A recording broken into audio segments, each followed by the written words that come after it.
Hi, I'm Cozy Robinson. I just released a new track. This track is special because every bass in the song was made by sampling a streamer's voice. That streamer being Glad. You can check the description for the links to the song, but in this video, I want to show you how I made this turn into this.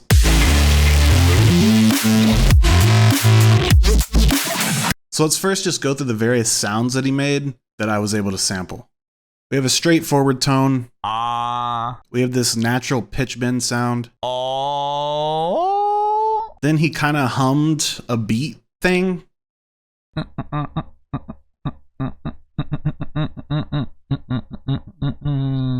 finally, the man just randomly made a dubstep wobble.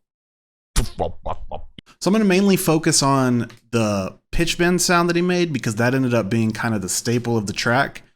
But every step that I took ended up being pretty much identical for every other bass in the song. Auto-tune. Pitch it down.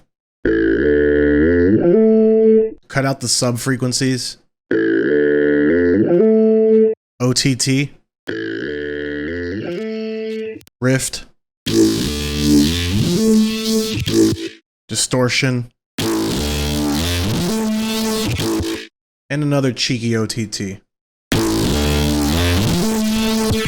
Finally, cut out the subs that were created with all these effects. And add a sub bass to follow along.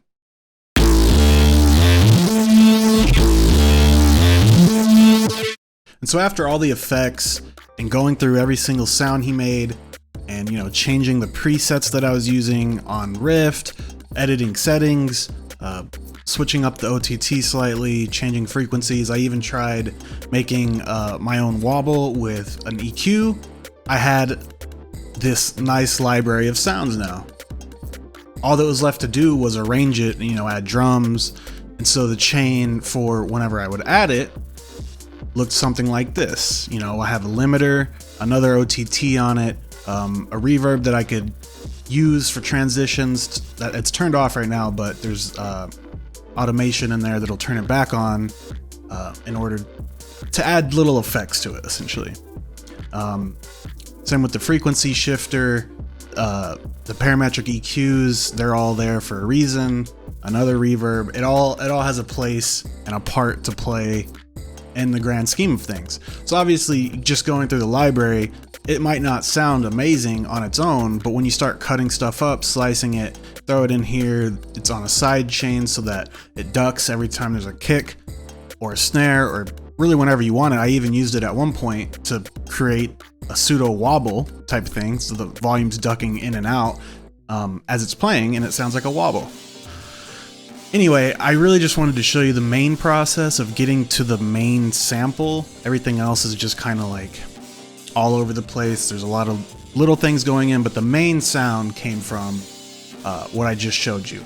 And the Rift, by the way, the Rift plugin, goated, by the way, that probably carries all of these sounds the most because there's so many different presets in there and so many settings you can play with. I highly recommend that if you're a producer and you want some cool new effects. There's like distortions, filter stuff, EQ, like all kinds of different things you can do with it. Anyway, I'm gonna go ahead and finish this video out with the full track. Like I said, you can also find it on Spotify and all the other places. Link is in the description. But yeah, thanks for watching.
soul.